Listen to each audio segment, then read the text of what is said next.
नमस्कार। ज्योतिषीय श्रृंखला की इस कड़ी में आपका हार्दिक स्वागत है। हम जानकारी प्राप्त कर रहे हैं नक्षत्र जनन फल की। विभिन्न नक्षत्रों में उत्पन्न जातकों का सामान्य फल क्या होगा, इसका अध्ययन हम कर रहे हैं। अब हम अंतिम 3 नक्षत्र पूर्वा भाद्रपद, उत्तरा भाद्रपद और रेवती, इन नक्षत्रों में उत्पन्न जातकों के फल का अध्ययन करते हैं। 25वां नक्षत्र है पूर्वा भाद्रपद नक्षत्र। जिस जातक का जन्मकालीन चंद्रमा पूर्वा भाद्रपद नक्षत्र में संचरण कर रहा होता है, वह जातक धूर्त प्रकृति का होगा, भयभीत होता है और मृदु होता है। नेचर उसका धूर्तता वाला हो सकता है, भयभीत रहेगा और मृदु स्वभाव होगा, मतलब मीठा बोलेगा, दिखाएगा बहुत सौम्यता अपना। वैसे ऐसा व्यक्ति उन्नति करता है और स्त्रियों में विशेष आसक्ति रखता है, उन्नतिशील होता है। पूर्वा भाद्रपद नक्षत्र का जातक, उसका व्यक्तित्व प्रभावशाली होता है, अच्छा प्रभाव डालने वाला उसका व्यक्तित्व होता है। वह बलवान, बहादुर, धर्मात्मा और साहसी होता है। अब देखिए, ये 2 विरोधाभासी बातें इसमें आ रही हैं। जैसे भयभीत, ऊपर में लिखता है कि भयभीत होगा, नीचे के लाइन में लिखता है लेखक की साहसी हो। तो ये दोनों कंडीशन हो सकते हैं। एक ही चीज़ को जान करके हमको निष्कर्ष पर नहीं पहुंचना है, ये हम पहले भी बता चुके हैं, चाहे हम लोग इसका अध्ययन किए हैं। पूरी कुंडली का समग्र रूप से जब हम विश्लेषण करेंगे तभी हम किसी निष्कर्ष पर पहुंचेंगे। तो यदि वो धूर्त प्रकृति का होगा तो स्वाभाविक भयभीत होगा, सोचने की बात है ये। और यदि धर्मात्मा होगा, धर्मात्मा ये गुण जब उसमें होगा तो साहसी होगा, क्योंकि जिसमें धार्मिक भावना रहती है, जो ईश्वर के समीप रहता है, आध्यात्मिक चेतना का विकास उसमें रहता है, तो वो ईश्वरीय बल से संपन्न होता है। और ईश्वरीय बल से संपन्न रहने वाला व्यक्ति साहसी होगा, उसको भयभीत होने की आवश्यकता नहीं होती है जीवन में। तो जब हम हर तरफ से इसका समन्वय करेंगे, कुंडली का अध्ययन करेंगे, तब हम उस पर निष्कर्ष निकालेंगे कि किस जातक पर कौन सा गुण जो है सो लागू होगा। तो इस तरह से हमें कुंडली का विवेचन करना चाहिए। उसका व्यक्तित्व प्रभावशाली होता है, धर्मात्मा होता है, साहसी होता है। यदि पूर्वा भाद्रपद नक्षत्र के प्रथम चरण में जातक का जन्म है तो उसमें नेतृत्व की भावना का विकास होता है, लीडरशिप का गुण उसमें आता है। यदि द्वितीय चरण का जन्म है उसका, तो वह अपना धन परोपकार के कार्यों में व्यय करता है। तृतीय चरण में जन्म होने पर जातक अपनी लेखनी और अपने विचारों से नए युग का सूत्रपात करता है। इस तरह का विचार उसमें उत्पन्न होते हैं, अभिव्यक्ति की भावना उसमें पैदा होती है, और अभिव्यक्ति की भावना पैदा होने से वो अपना विचारों को प्रकट करने के लिए अपनी कलम का उपयोग करेगा और एक नई दिशा सोसाइटी में दे सकता है। और चतुर्थ चरण में जन्म होने पर जातक अधिक कल्पनाशील होता है, कल्पनाशीलता उसमें बढ़ती है। 26वां नक्षत्र है उत्तरा भाद्रपद नक्षत्र। इस नक्षत्र का व्यक्ति कोमल स्वभाव वाला होगा, न्यायी होता है, न्यायप्रियता उसके स्वभाव में होती है, धनी होता है तथा पंडित होता है। पंडित होता है उसमें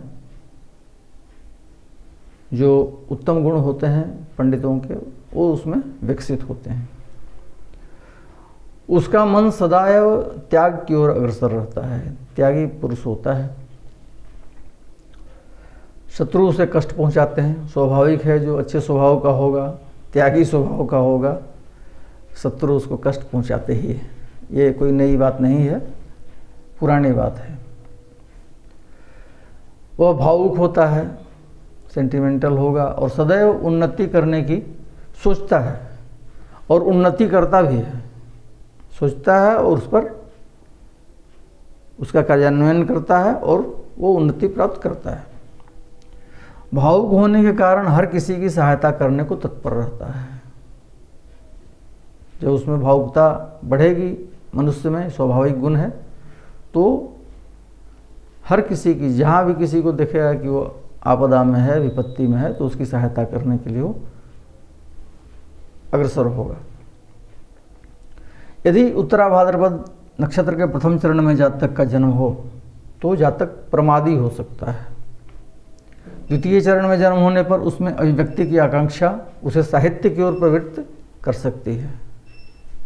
उसमें द्वितीय चरण में जन्म होने पर उसमें अभिव्यक्ति की आकांक्षा पैदा होती है और जब अभिव्यक्ति की आकांक्षा पैदा होगी तो वो साहित्य की ओर मुड़ेगा, लेखन की ओर मुड़ेगा, अपनी अभिव्यक्ति को साकार रूप देने के लिए। तृतीय चरण में जन्म होने पर वह ललित कलाओं की ओर उन्मुख हो सकता है तथा चतुर्थ चरण में जन्म होने पर वह खोज कार्य में लग सकता है। वो नए नए अन्वेषण की ओर उसका मन लगेगा जब यह चतुर्थ चरण में जन्म होगा जातक का। तब 27वां नक्षत्र अंतिम नक्षत्र है रेवती नक्षत्र। इस नक्षत्र में उत्पन्न व्यक्ति कामातुर होता है, मंत्री हो सकता है, स्त्री पुत्र मित्र से युक्त होता है, मतलब उसका पूरा सेटअप ठीक ठाक रहता है, पूरी व्यवस्था उसको, स्त्री सुख भी मिलता है, पुत्र सुख भी मिलता है और मित्र सुख भी मिलता है। धनवान होता है, विनम्र होता है, नम्र प्रकृति का होगा, धार्मिक प्रवृत्ति का होता है। ये रेवती नक्षत्र का जातक सदैव प्रसन्न रहने वाला होता है, आध्यात्मिक शक्ति से संपन्न रहता है। सोच लीजिए, आध्यात्मिक शक्ति जिसके साथ रहती है वो साहसी होता है। हम पहले पूर्वाण भाद्रपद नक्षत्र में बता चुके हैं, जिसके पास ईश्वरीय बल है वो साहसी होगा और ईश्वर में आस्था रखने के कारण वो हर अच्छे कार्य के लिए तत्पर रहेगा। अधिक सोच विचार न करने वाला होता है, किसी भी कार्य को करने के लिए बहुत ज़्यादा सोच विचार नहीं करता है। वो आनंद फानंद में अपने कार्य को मूर्त रूप देना चाहता है, कार्य को जो है सो संपन्न करना चाहता है और करता है। विद्या प्रेमी होता है, यात्रा प्रिय होता है।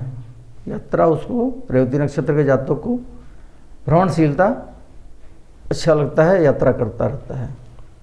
विनम्र तथा सरल स्वभाव का होता है, बहुत सीधा सपाटा होता है इस नक्षत्र का जातक। यदि रेवती नक्षत्र के प्रथम चरण में जातक का जन्म हो तो खेल में अपना मन लगा सकता है, क्रीड़ा प्रेमी होता है और किसी खेल में वो रुचि ले सकता है, उसमें आगे बढ़ सकता है, अग्रणी भूमिका भी निभा सकता है। द्वितीय चरण में जन्म होने पर उसे उत्तरदायित्व का पद सौंपा जा सकता है। यदि द्वितीय चरण में जन्म हो तो उसको कोई रिस्पॉन्सिबिलिटी मिल सकती है, कोई अच्छा उत्तरदायित्व का पद वो संभाल सकता है। रेवती के तृतीय चरण में जन्म होने पर उसका प्रेम जीव कल्याण का रूप ले सकता है। वो पूरे जीव मात्र के प्रति, सिर्फ मनुष्य के प्रति नहीं, सिर्फ रिश्तेदारों के प्रति या अपनों के प्रति नहीं, जीव मात्र के प्रति उसमें संवेदना प्रकट होती है तृतीय चरण में जन्म होने पर जातक का, और वो जीव कल्याण के लिए आतुर रहता है, उत्सुक रहता है। और चतुर्थ चरण में यदि जन्म हो जातक का तो उसका मन लंबी यात्राओं के लिए भटक सकता है। यदि रेवती के चतुर्थ चरण में जातक का जन्म होता है तो लंबी यात्रा पर जा सकता है और उस ओर प्रवृत्त हो सकता है। ये हमने नक्षत्रों का सामान्य फल नक्षत्र जनन का प्राप्त किया। अगले वीडियो से हमारा चैप्टर शुरू होगा लग्न जनन फल।